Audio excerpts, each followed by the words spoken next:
Welcome to sakshieducation.com. I am Mahendra Reddy, director of Kanishka IAS study circle. Current అఫైర్స్లో భాగంగా మనం నిన్న అనగా 19 ఏప్రిల్ 20 ఏప్రిల్ 2020న వివిధ దినపత్రికలలో వచ్చిన కొన్ని ముఖ్యమైన అంశాల ఆధారంగా పరీక్షా దృష్ట్యా మనం చర్చిద్దాం. మొట్టమొదటిగా ఉన్నది ఏంటంటే ప్లాస్మా ప్రయోగాలకు అనుమతి అని వచ్చింది. ప్లాస్మా ప్రయోగాలకు అనుమతి. ఈ ప్లాస్మా ప్రయోగాలు ఏంటి అన్నది కనుక మనం చూస్తే ఇటీవల కాలంలో నావెల్ కరోనా వైరస్ ప్రపంచవ్యాప్తంగా వచ్చిన తర్వాత దానికి ఇప్పటివరకు వ్యాక్సిన్ లేకపోవడం, సరైన వైద్య విధానం లేకపోవడం వల్ల ఎవరైతే ఒక వ్యాధిగ్రస్తుడికి ఈ కరోనా సోకిన వ్యక్తికి వ్యాధి నయమైన తర్వాత ఆయన రక్తం నమూనాల నుండి లేదా ఆయన బ్లడ్ నుంచి ప్లాస్మాను తీసి వచ్చిన వారికి ప్రయోగించడం వల్ల లేదా చేర్చడం వల్ల వారిని వ్యాధిగ్రస్తుడి నుంచి కాస్త ఆరోగ్యవంతుడిగా చేసే అవకాశం వస్తుంది. ఈ విధానం అమెరికాలో ప్రస్తుతానికి ప్రయోగం చేస్తూనే ఉన్నారు. అది కొంతవరకు పాజిటివ్ రిజల్ట్స్ ఉన్నాయి కాబట్టి భారత ప్రభుత్వం కూడా అదే దిశగా ఆలోచన చేసింది. ఇందులో ICMR Indian council of medical research వాళ్ళు ఎవరైతే దీన్ని చేయాలని నిర్ణయించారో దానికి ఔషధ నియంత్రణ సంస్థ వాళ్ళు అనుమతిని ఇవ్వడం జరిగింది. ఈ ఔషధ నియంత్రణ మండలి వారు ఇచ్చిన అనుమతిని కొన్ని నిబంధనలకు లోబడి చేయాలని చెప్పారు. ఏంటి అదంటే 2019లో వచ్చిన క్లినికల్ ప్రయోగాల నిబంధనలకు అనుగుణంగానే ఈ యొక్క ప్లాస్మా పరీక్షలు కానీ ప్లాస్మా ఈ యొక్క ట్రీట్మెంట్ కానీ ఖచ్చితంగా జరగాలి తప్ప అది లేకుండా మాత్రం వద్దని చెప్పేసి చెప్పారు. రెండవ దాన్ని కనుక మనం తీసుకుంటే నిన్నటి దినపత్రికలు ఇది ప్రధానంగా చూసింది మేటర్ హార్న్ అని ఒక కొండచే ప్రాంతం. ఇది ఒక పీక్. సో ఇది ఆల్ప్స్ పర్వతాలలో ప్రధానంగా ఈ యొక్క స్విట్జర్లాండ్ ఆల్ప్స్లో ఉన్న హైయెస్ట్ పీక్. దీని ఎత్తు 4478 మీటర్లు. ఈ యొక్క మేటర్ హార్న్ అనేది ఇటలీ మరియు ఈ యొక్క న్యూజిలాండ్లకు సరిహద్దులో ఉంటుందని తెలుస్తుంది. ఈ యొక్క మేటర్ హార్న్ శిఖరం కనుక చూస్తే మనం పిరమిడ్ను పోలి ఉంటుంది. ఈ పిరమిడ్ను పోలి ఉన్న ఆకారం పైన ఒక కళాకారుడు, ఈయన గెర్రీ హోప్ అని పిలువబడుతున్న ఒక కళాకారుడు ఈ భారత త్రివర్ణ పతాకాన్ని దానిపైన 1000 మీటర్ల సైజులో ఉన్న దాన్ని వెలిగేటట్లుగా చేశాడు. సో ఒక్క భారత దేశానికి సంబంధించిందే కాదు, కరోనాపై పోరాడుతూ అన్ని దేశాలకు సంబంధించిన జాతీయ పతాకాలను ఇక్కడ ప్రదర్శిస్తున్న సందర్భంగా మనదాన్ని కూడా వాళ్ళు ప్రదర్శించారు.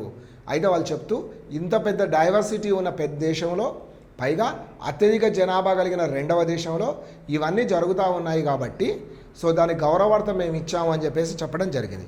అదేవిధంగా అంటే ఈ యొక్క దాన్ని చేయడం, దీనికి స్విట్జర్లాండ్లో ఉన్న భారత రాయబార కార్యాలయం ట్వీట్ చేయడం, భారత ప్రధాని గారు కూడా దీని గురించి పేర్కొనడం అనేది ఒక ముఖ్యమైన అంశంగా మనం చెప్పుకోవచ్చు. మరొక అంశం ఏంటి ఇది చూస్తున్నదంటే ప్రైమ్ మినిస్టర్ గ్రామీణ సడక్ యోజన ఏదైతే ఉందో దీంట్లో భాగంగా ఫేజ్ 3 కింద తెలంగాణలో 2427 కిలోమీటర్లకు అనుమతి వస్తే 1427 వెంటనే ఈ యొక్క చేయమని చెప్పేసి కార్యక్రమాన్ని ప్రారంభించమని చెప్పి ఇక్కడ ఉన్న మంత్రి గారైన R&B మినిస్టర్గా ఉన్న ఈ యొక్క ఎర్రబల్లి దయాకర్రావు గ్రామీణ మంత్రిగా ఉన్నాయని చెప్పడం, అదేవిధంగా 620 కోట్లు దీంట్లో భాగంగా తెలంగాణ ప్రభుత్వానికి కేంద్ర ప్రభుత్వం విడుదల చేయడం అనేది జరిగింది. సో ఇది ఒకటి. తర్వాత ఒక ముఖ్యమైన అంశం నిన్న కనిపించింది ఏంటంటే చైనాకు సంబంధించి పెట్టుబడులు. ఈ యొక్క చైనా దేశం భారతదేశంలో సరళీకృత ఆర్థిక విధానాలు 1991లో ప్రవేశపెట్టిన తర్వాత ప్రపంచవ్యాప్తంగా ఉన్న సిటిజన్స్ కానీ ఆయా దేశాల వారు కానీ భారతదేశం అంటే సంస్థలు భారతదేశంలో పెట్టుబడులు పెట్టడం ప్రారంభించాయి. అందులో భాగంగానే చైనా కూడా పెట్టుబడులు పెట్టడం. అయితే చైనా పెట్టుబడులు 2014 ముందు చాలా తక్కువగా ఉన్నాయి. 2014 అనంతరం మాత్రమే బాగా పెరిగాయి. అంటే ప్రస్తుతం ఉన్న ఎన్డీఏ ప్రభుత్వం నరేంద్ర మోడీ గారు ప్రధానమంత్రిగా మొదటిసారి ప్రమాణ స్వీకారం చేసినాకనే చైనా యొక్క పెట్టుబడులు భారతదేశంలో చాలా ఎక్కువ మొత్తంలో పెరిగాయి. ఆ పెట్టుబడుల్లో ఇప్పుడు ఒక నూతనమైన నిర్ణయం తీసుకున్నది ఏంటంటే ఇప్పటికే భారత ప్రభుత్వం పాకిస్తాన్, బంగ్లాదేశ్కు సంబంధించిన వ్యక్తులు కానీ లేదా వివిధ కంపెనీలు కానీ భారతదేశంలో కంపెనీల్లో పెట్టుబడులు పెట్టవలసి వచ్చినప్పుడు భారత ప్రభుత్వ అనుమతి తప్పనిసరి అనేది ఉండే. ఇప్పుడు దానికి కొనసాగింపుగానే DPIIT department promotion of industrial ఏదైతే ఉందో అది వాళ్ళు ఒక నిబంధన కొత్తగా చేర్చింది ఏంటంటే భారతదేశంతో భూ సరిహద్దు కలిగిన ఏ దేశమైనా పెట్టుబడులు పెట్టాలి అని అంటే తప్పనిసరిగా ఇక్కడ ఏముండాలి, భారత ప్రభుత్వం యొక్క అనుమతి ఉండాలి. ఆ వ్యక్తులు కానీ ఆ దేశం కానీ ఎవరు పెట్టుబడులు పెట్టిన సంస్థలు కానీ ఉంటే తప్పనిసరిగా ఉండాలని చెప్పేసి ఒకటి కోరుకోవడం జరిగింది అనుమతిని. అది మరి భారతదేశంతో భూ సరిహద్దు కలిగినవి ఏంటంటే ప్రధానంగా మనం ఇటువైపు నుంచి కనుక చూస్తే Afghanistan, Pakistan, Nepal, Bhutan, China, Bangladesh, Myanmar. So దాదాపుగా మొత్తం మనకి 7 దేశాలు కనిపించాయి. సో ఈ 7 దేశాలకు సంబంధించిన ఎవరైనా వ్యక్తులు కానీ సంస్థలు కానీ పెట్టుబడులు పెట్టాలంటే భారత ప్రభుత్వ అనుమతి ఉండాలి. ఇది ఎందుకు వచ్చింది ఈ సందర్భంగా అంటే కరోనా వైరస్ అనేది కొందరి అంచనాల ప్రకారం చైనానే ఆర్టిఫిషియల్గా చేసిందని కొందరు భావిస్తున్న సందర్భంలో, అదే సందర్భంలో ఈ కరోనా వల్ల భారతదేశంతో పాటు ప్రపంచం లాక్డౌన్ అయినప్పుడు ఆర్థిక వ్యవస్థ కుదేలై కొన్ని కంపెనీలు ఆర్థిక లావాదేవీలు భారం అయిపోయి అవి అమ్మడానికి చూపేటప్పుడు తక్కువ రేట్లలో కొనుగోలు చేయడానికి చైనా ఆసక్తి చూపుతుంది అని చెప్పారు. అది కూడా ఇటీవల చైనా అంటే ఈ చైనా బ్యాంక్, పీపుల్స్ బ్యాంక్ ఏదైతే ఉందో అది హెచ్డిఎఫ్సిలో తనకున్న 1% 1.01% పెంచుకున్నదని చెప్పేసి మన రాహుల్ గాంధీ గారు పేర్కొన్న తర్వాత దీని గురించి ప్రభుత్వం కూడా ఒక స్పందన అనేది తీసుకున్నట్టుగా మనకు తెలుస్తుంది. మరొక అంశాన్ని కనుక మనం ఇక్కడ తీసుకుంటే ఈ యొక్క చైల్డ్ అబ్యూజ్కు సంబంధించిన కేసు కనుక మనం తీసుకుంటే ఈ చైల్డ్ అబ్యూజ్కు సంబంధించిన దాంట్లో కనుక చూస్తే most online content on child sexual abuse from India అని చెప్పేసి ఈ చైల్డ్ సెక్సువల్ అబ్యూజ్ మెటీరియల్ అనేది మొత్తం ఇక్కడే దొరుకుతుంది అని చెప్పేసి సంస్థ ఒకటి విడుదల చేసింది. ఇది ఈ యొక్క national centre for missing and exploited children సంస్థ ఈ వివరాలను తెలియజేస్తూ భారతదేశం ప్రపంచంలోనే అత్యధికంగా ఈ యొక్క బాలల నేరాలపైన నమోదవుతున్న ఆన్లైన్లో అని చెప్పారు. దాదాపు 11.7% ఉన్న కేసుల్లో అనగా దాదాపు 19,87,000. రెండవది ఇమ్మీడియట్గా మనకు పాకిస్తానే కనిపించింది. 3 కాకుండా 4వది బంగ్లాదేశ్. అంటే మొత్తం ప్రపంచంలో ఉన్న దేశాలలో తొలి 4 స్థానాలలో 3 స్థానాలను, మొదటి 2, 4వ స్థానాలను సార్క్ దేశాలు ఆక్రమించాయి. ఇది చాలా దురదృష్టకరమైన సంఘటన కూడా చెప్పవచ్చు. ఎందుకంటే బాలులపైన విపరీతమైన దాడులు జరగడం అనేది మంచిది కాదు అనేది మనం ఆల్రెడీ పోక్సా రకరకాల చట్టాలు తెచ్చినా కూడా ఇది ఉపయుక్తంగా కొంతమేరకే ఉంది తప్ప పరిపూర్ణంగా ఉన్నదని మాత్రం మనం చెప్పలేం. మరొకటి ఏంటి, ఇదే సందర్భంగా ఈరోజు పత్రికలో వచ్చిన వార్తను కూడా దీంట్లో కలిపి చూస్తే యూనిసెఫ్ ఏదైతే ఉందో ఈ యొక్క యునైటెడ్ నేషన్స్ చిల్డ్రన్స్ ఏదైతే ఉందో ఎడ్యుకేషన్ ప్రోగ్రామ్ దీనికి సంబంధించి ఉన్న వాళ్ళు భారతదేశంలో 4 కోట్ల మంది వీధి బాలలు ఉన్నారని, ప్రత్యేకించి ఢిల్లీలో 70,000 మంది ఉన్నారని, ఈ 4 కోట్ల మంది యొక్క బాగోగులను లాక్డౌన్ సందర్భంగా భారత ప్రభుత్వం ఎట్లా వాళ్ళని చూసుకుంటుంది, వాళ్ళపైన దృష్టి పెట్టాలని చెప్పి కోరడం అనేది ప్రధానంగా జరిగింది. ఇక మరొక అంశాన్ని కనుక మనం చూస్తే ఈ యొక్క 12 మయన్మార్కు సంబంధించిన దేశస్తులను 12 మందిని అరెస్ట్ చేసి 12 మందిని అరెస్ట్ చేసి ఈ యొక్క మిజోరాం జైల్లో ఉంచడం అనేది జరిగింది. ఎందుకు అని అంటే లాక్డౌన్ కంటే ముందు లాక్డౌన్ సందర్భంలో కొందరు భారతదేశానికి అనుమతి లేకుండా వచ్చి వర్తకం కోసం వాళ్ళు అక్కడ ఉన్నప్పుడు దొరికిపోయారు. క్వారంటైన్ అనంతరం వీళ్ళందరినీ కూడా జైల్లో పెట్టడం అనేది జరిగినట్లుగా తెలిసింది. వీరితో పాటు 30 మంది మహిళా ఉమెన్ రోహింగాస్, అలాగే ఒక చైనీస్ ట్రావెలర్, వీళ్ళందరినీ కూడా చేశాం. అలాగే మయన్మార్కు చెందిన అరకాన్ అని పిలువబడుతున్న ఒక తిరుగుబాటు సంస్థ, ఈ అరకాన్ అని పిలువబడుతున్న తిరుగుబాటు సంస్థ అక్కడ ఉన్న మయన్మార్ ప్రభుత్వానికి వ్యతిరేకంగా పోరాడుతూ ఉంది. వీళ్ళు 6 సభ్యులను కూడా ఇట్లా బందీలను చేసి ఈ యొక్క జైలుకు పంపించడం అనేది జరిగినట్టుగా మనం చూసాం. ఇది విదేశీ వ్యవహారాలకు సంబంధించిన ఒక అంశంగా మనం కనుక చూస్తే చూడవచ్చు. తర్వాత మరొకటి ఏంటంటే ఈనాడులో ఒక ఆర్టికల్ కూడా మనకు కనిపించింది. అది కొత్త సమీకరణలకు కాలం ఇది అని చెప్పేసి చెప్పడం జరిగింది. ఇదేంటి అంటే కరోనా వచ్చిన తర్వాత అంటే ముఖ్యంగా 1930లో ఈ గ్రేట్ డిప్రెషన్ అనంతరం ప్రపంచంలో సమీకరణలు మారాయి. 2008 వచ్చిన సబ్ ప్రైమ్కి ముందు G8 దేశాలు తప్ప ప్రపంచంలో ఇంకా మరొక అంత బలమైన వేదిక లేదు అనుకున్న సందర్భంలో G20 వేదిక వచ్చింది. ఇప్పుడు కూడా కరోనా వచ్చిన తర్వాత చైనా పైన అనేక అనుమానాలు వ్యక్తమవుతున్న సందర్భంలో రాబోతున్న అవకాశాలను భారత్ అందిపుచ్చుకొని ప్రపంచంలో ఒక గొప్ప దేశంగా ఆవిర్భవించడానికి అవకాశం ఉందని చెప్పి చైనా పాకిస్తాన్లో రాయబారిగా పనిచేసిన గౌతమ్ బంబేవాలే గారు ఇటీవల పేర్కొన్నారని స్మితా శర్మ అని పిలువబడుతున్న ఆర్టికల్ రైటర్ వ్యాసకర్త గారు చెప్తూ ఇది చాలా చక్కటి అవకాశం భారతదేశానికి కానీ భారతీయులకు కానీ నూతన అవకాశాలను అందిపుచ్చుకునే అవకాశం ఉంది అని చెప్పారు. ఇందులో మాట్లాడుతూ ఏంటి అంటే వీళ్ళు చెప్తూ ఈ యొక్క ఏదైతే ఉందో అమెరికా కానీ యూరప్ దేశాలు కానీ పెట్టుబడులను క్రమంగా అక్కడి నుంచి తగ్గించి విదేశాల వైపు వియత్నాం మిగతా దేశాల వైపు చూస్తూ ఉన్నాయి. ఈ సందర్భంగా భారత ప్రభుత్వం బాగా తీసుకుంటే మంచిదని కోరుకున్నారు. రెండవది వచ్చేసిన అంశం ప్రధానంగా ఇంకొకటి కూడా వీళ్ళు చెప్తున్నది ఏంటంటే చైనా నుంచి అప్పుడప్పుడే వాళ్ళందరూ వెకేట్ చేయకపోవచ్చు కానీ క్రమంగా రావచ్చు. ఎక్కువ ప్రదేశాలకు వెళ్లకుండా మన దగ్గరికి ఆహ్వానం వచ్చే విధంగా భారత ప్రభుత్వం అనేక చర్యలు తీసుకోవాలి. ఇప్పటికే భారత ప్రభుత్వం చాలా చక్కటి హృదయంతో ప్రపంచవ్యాప్తంగా ఈ యొక్క కరోనా పైన జరుగుతున్న పోరాటానికి మద్దతు ఇస్తుంది కాబట్టి అదే క్రమాన్ని కొనసాగించాలి అన్నాడు. ఎందుకంటే ఈ యొక్క అమెరికా వాళ్ళకి మనం ఈ యొక్క హైడ్రోక్లోరిన్ అనే ట్యాబ్లెట్స్ ఏవైతే కావాలనుకున్నామో వెంటనే మనం సరఫరా చేసాం. మొదట్లో వద్దనో మన అవసరాలకు సరిపోయిన ఉండగానే విదేశాల్లో ఎవరికి అవసరమైనా మనం సరఫరా చేస్తాం.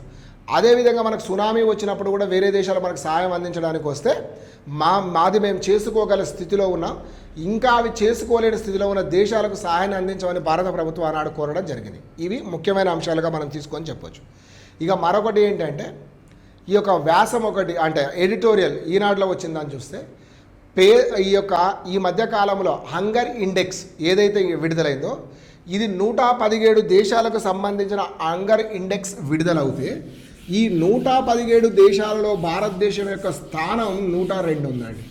మీరు చూడండి, ఆహార ధాన్యాల ఉత్పత్తిలో కానీ పాల ఉత్పత్తులలో కానీ ఎన్నిట్లో చూసినా భారతదేశం మొదటి 2-3 స్థానాల్లో కనిపించే ఇది ఈనాడు ప్రపంచంలో క్షుద్బాధతో మరణిస్తున్నారు బాధపడుతున్న వారిలో 117లోనే 102వ స్థానం ఉన్నామంటే ఇంత దౌర్భాగ్యమైన స్థితిలో ఉందో మనం చూసుకోవచ్చు. స్వాతంత్రం వచ్చిన తొలినాటి నుండి ఎన్నో ప్రాజెక్టులు కట్టాం, ఎన్ని చేసినా కూడా ఇప్పటికి అట్లాగే ఉంది. అంటే పేదరిక నిర్మూలన చెప్పినట్లుగా జరగనే లేదు. నిజంగా 2011 యొక్క జనాభా లెక్కలు కనుక మీరు చూస్తే దాదాపు 80 కోట్ల మంది ప్రజలు పేదరికంలో ఉన్నారు, ఆకలితో ఉన్నారని చెప్తున్నాం. ఇందులో అర్బన్లో 50% పాపులేషన్ అట, రూరల్లో వచ్చేసి 75% of the population below poverty లైన్లో ఉందని ఇప్పుడు చెప్తున్నారు. కరోనా వచ్చిన సందర్భంగా వీళ్ళందరికీ కూడా మేము ఈ యొక్క ఉచితంగా ఆహార ధాన్యాలను ఏవైతే ఉన్నాయో వాటిని సరఫరా చేస్తున్నామని చెప్తూ వచ్చారు. ఇది చాలా దురదృష్టకరమైందని మనం చెప్పవచ్చు. ఇంకా ఇంత పేదరికంలో 80 కోట్ల మంది ఉండడం, సరే సరఫరా చేయడం గౌరవించది, లేదా సరఫరా చేస్తున్న దానికి మనం ఆహ్వానించడం ఎన్ని చెప్పినా కూడా, but still that 80 crores of people of India they are under below poverty line. ఇదొకటి అని మనం చెప్పచ్చు. అట్లాగే దీని కొనసాగింపుగానే ఒక వార్తను కనుక మనం చూస్తే ఈ యొక్క రామ్ విలాస్ పాస్వాన్ గారు మాట్లాడుతూ కేంద్ర మంత్రి భారతదేశంలో ప్రస్తుతం ఈ యొక్క ఇంక్రీజ్ మేము ఈ కరోనా సందర్భంగా కొంతవరకు పెంచాము, ఎవరెవరికి అవసరమైతే వాళ్ళు తీసుకోవచ్చు ఎక్కువ ఆహార ధాన్యాలు అని చెప్తే కేవలం 15 రాష్ట్రాలు కేంద్రపాలిత ప్రాంతాలు మాత్రమే దీనికి అనుగుణంగా స్పందించినాయి అని చెప్పాడు. ఇక 1 రేషన్ 1 కార్డ్ అనే దాన్ని కేవలం ప్రస్తుతం 12 రాష్ట్రాలు మాత్రమే దీన్ని చేసుకున్నాయి, అడాప్ట్ చేసుకోలేకపోతున్న మిగతాయి అని చెప్పాడు. సరే, ఇంకా మరొకటి కనుక ఇదే దాంట్లో కనుక చూస్తే ఈ యొక్క వుహాన్ ప్రధాన కేంద్రం మనం కరోనాకు అని చెప్తూ వచ్చాం. ఈ వుహాన్ ప్రధాన కేంద్రం ఎట్లా వచ్చిందన్నది పెద్ద క్వశ్చన్ మార్క్. న్యాచురల్గా వచ్చిందా లేకపోతే వుహాన్లో ఉన్న P4 ల్యాబ్ ఏదైతే ఉందో దాని నుంచి వచ్చింది? అసలు ఈ P4 ల్యాబ్ ఏదన్నది మనం చూడాలి. వుహాన్లో ఈ యొక్క 2008 తర్వాత ఏదైతే ఉందో దాని తర్వాత కాలంలో ఇక్కడ వుహాన్లో P4 ల్యాబ్ ఒకదాన్ని వీళ్ళు ఏర్పాటు చేయడం జరిగింది. ఈ P4 ల్యాబ్ యొక్క ముఖ్య ఉద్దేశం 3500 చదరపు మీటర్లో నిర్మించబడ్డ దీని ముఖ్య ఉద్దేశం ఏంటంటే ప్రపంచంలో ఉన్న వైరస్లన్నింటిని తీసుకొచ్చి ఇక్కడ పరిశోధన చేయడం. దీన్ని నిర్మించడంలో కన్సల్టెంట్గా ఫ్రాన్స్కు చెందిన ఈ యొక్క అలైన్ మెరియక్స్ అనే సంస్థ సహాయపడ్డది చైనాకు. కెనడాలోని నేషనల్ మైక్రోబయాలజీ ల్యాబొరేటరీలో ఉద్యోగం చేస్తున్న డాక్టర్ జియాంగ్ క్యూని అనే మహనీయుడు ఆ రోజు కొన్ని కెనడా నుంచి వైరస్లు ప్రత్యేకంగా సార్ సంబంధించి తీసుకొచ్చి ఇక్కడ ప్రయోగం చేయబోయాడు అన్నది కూడా వచ్చింది, వార్త తిరిగి ఇచ్చేశారని చెప్పారు. ఒబామా గారు ఈ యొక్క అమెరికాకు అధ్యక్షుడిగా పనిచేస్తున్నప్పుడు ఆయన కూడా ఈ ఏదైతే ఉందో P4 ల్యాబ్కు ఆర్థిక సహాయాన్ని అందించాడు. వీళ్ళు చేస్తున్న పరిశోధనలు ఉన్నాయని, ఇది ప్రపంచానికి ఉపయోగపడుతుందనే దృక్పథంతో చాలామంది చూసినట్టుగా మనం చూసాం. ఇదే ల్యాబ్ నుంచి ఇది పొరపాటుగా బయటకు వచ్చిందా లేకపోతే నిజంగా ఉద్దేశపూర్వకంగా వచ్చిందా, అసలు కాదు, ల్యాబ్ నుంచి కాదు, సహజంగా వచ్చింది అన్నది భవిష్యత్తులో మాత్రమే చూస్తాం. ఇదే ప్రయోగశాలలో బ్యాట్ ఉమెన్గా పేరుగాంచిన ఎవరైతే ఉన్నారో జియాంగ్ లీ కూడా పరిశోధన చేస్తూ ఉంది. మరి ఇక్కడ ఇంకొకటి కూడా చూస్తుంది ఏంటంటే, ఏ వైరస్లు అయితే వివిధ జీవులపైన ప్రయోగం చేస్తామో ఆ వైరస్లు కొన్ని ఏమయ్యాయి, ఆ జంతువులు కొందరు ఉద్యోగులు ఇక్కడ తీసుకొచ్చి మార్కెట్లో అమ్ముతే వాళ్ళు వియాన్లో కూడా ఇట్లా కొందరు అరెస్ట్ అయ్యి జైల్లో కూడా ఉన్నట్లుగా చూసాం. సో ఏది జరిగినా మనకు అదే కనిపిస్తూ ఉంది. రెండవ దాని కనుక మనం ఇక్కడ మరొక అంశం చూస్తే నిన్నటి పత్రికలు కూడా ప్రస్తుతం 23 రాష్ట్రాలలో 47 జిల్లాలు పూర్తిగా 28 రోజులుగా ఒక కేసు కూడా లేదు. ఇందులో అత్యధికంగా అస్సాం నుంచి 5 జిల్లాలు వచ్చాయి. 14 రోజులుగా ఒక కేసు కూడా లేని 22 కొత్త జిల్లాలు కూడా వచ్చాయి అని చెప్తూ ఉంది. అదేవిధంగా మోర్టాలిటీ రేటు కనుక చూస్తే ఇండియాలో కేవలం 3.3% ఉంది. ఇందులో అత్యధికంగా మాత్రం ఎబో 75 ఇయర్స్ ఉన్న 43% మరణిస్తే 60 నుంచి 75 ఏళ్ళు ఉన్నవాళ్ళు 33.3, 45 నుంచి 60 ఉన్నవాళ్ళు 10.3, 0 నుంచి 45 సంవత్సరాలు ఉన్నవాడు 14.4% వీళ్ళు మరణించడం అనేది జరుగుతుంది అని చెప్పారు. సో అదేవిధంగా మరి మొత్తం ప్రపంచాన్ని కనుక మనం తీసుకుంటే సార్క్ దేశాలలోనే ఈ కరోనా వ్యాప్తి తక్కువగా ఉంది. ఇమ్యూనిటీ కారణమా, లాక్డౌన్ ఒక కారణమా, ప్రభుత్వం తక్షణమే స్పందించి ఈ యొక్క స్ప్రెడ్ అవ్వకుండా తీసుకున్న నిర్ణయాల్లో ఏది అన్నది మనకు తెలియదు. కానీ మొత్తానికి మాత్రం మనం యొక్క స్ప్రెడ్ రేట్ మాత్రం చాలా తక్కువగా ఉంది ప్రపంచవ్యాప్తంగా చూస్తే. దీనిపైన పరిశోధన చేయాలని చెప్పేసి కూడా కోరారు. ఇక మరొకటి రోజు మనం పత్రికలో చూసాం, prime minister citizen assistance right remedy ఈ యొక్క ఏదైతే ఉందో దీనికి సంబంధించింది కేర్స్, పిఎం కేర్స్. ఈ పిఎం కేర్స్కు సంబంధించి అందరూ ప్రభుత్వ ఉద్యోగులు వారి నెలవారీ జీతంలో ఒక రోజు జీతాన్ని ప్రభుత్వ పిఎం కేర్స్కు ఇవ్వాలని చెప్పేసి ప్రభుత్వం అప్పీల్ చేసింది. ఎవరైనా ఇష్టం లేని వాళ్ళు ఉంటే వాళ్ళు వ్రాతపూర్వకంగా తెలియజేయమన్నది. ఇది ఎప్పటి వరకు అంటే మార్చి 2021 వరకు ఇది అమల్లో ఉంటుంది అని చెప్పారు. మార్చి 2021 వరకు అమల్లో ఉంటుంది అని చెప్పారు. సో దీన్ని బట్టి ప్రభుత్వానికి కొంత వస్తుంది, దాని ప్రకారం చేయొచ్చు. మరొకటి ఏంది ఇందులో చూడాల్సిందంటే, గోవా అనే రాష్ట్రం భారతదేశంలోనే మొదటి గ్రీన్ స్టేట్ అయిపోయింది. ఇక్కడ 7గురికి వ్యాధిగ్రస్తు వస్తే 7గురికి వైద్యం చేసి వాళ్ళకి నెగిటివ్ వచ్చింది. కాబట్టి ఒకరు కూడా లేనిది అన్నది ఇప్పుడు గానే ఉందంటే అది ఇది ఒక గోవా అనేది మనం చెప్పొచ్చు గర్వంగా అని చెప్తున్నాను. మరి తెలంగాణ విషయానికి వచ్చినప్పుడు ఏం కోరారంటే, తెలంగాణ ప్రభుత్వం మే 7 వరకు దీన్ని ఎక్స్టెండ్ చేస్తున్నట్టుగా చెప్పింది. Lockdown complete, no green zone, no red zone, no orange zone, ఏ జోన్ ఉన్నా కూడా లాక్డౌనే. మరి ఆంధ్రప్రదేశ్ విషయానికి వచ్చేవరకు కొన్ని మినహాయింపులు ఉన్నాయి. ఆ మినహాయింపులు కేంద్ర ప్రభుత్వం మార్గదర్శకాలకు అనుగుణంగా వాళ్ళు పాటించారు. వ్యవసాయంగానే మిగతా చాలా వరకు అక్కడ లిబరల్ అనేది కొంతవరకు కనిపించింది, మనకు తెలుస్తుంది. మరొకటి ఏంటి, ఇది మొత్తం ఓవరాల్గా చూసిన దాంట్లో అంటే ఓఐసి ఏంటంటే ఆర్గనైజేషన్ ఆఫ్ ఇస్లామిక్ కంట్రీస్. ఇందులో 57 దేశాలు సభ్యత్వాన్ని కలిగి ఉన్నాయి. వీళ్ళు భారత ప్రభుత్వానికి అప్పీల్ చేశారు. ముస్లింలకు చాలా ఇబ్బంది కలుగుతుంది భారతదేశంలో భారత ప్రభుత్వం వల్ల లేదా ప్రజల వల్ల ఏదో చెప్పారు. కానీ దీన్ని భారత ప్రభుత్వం మాత్రం ఇది ఒక ఫేక్ అని చెప్పేసి కొట్టేయడం అనేది జరిగింది. Thank you for all, have a nice day.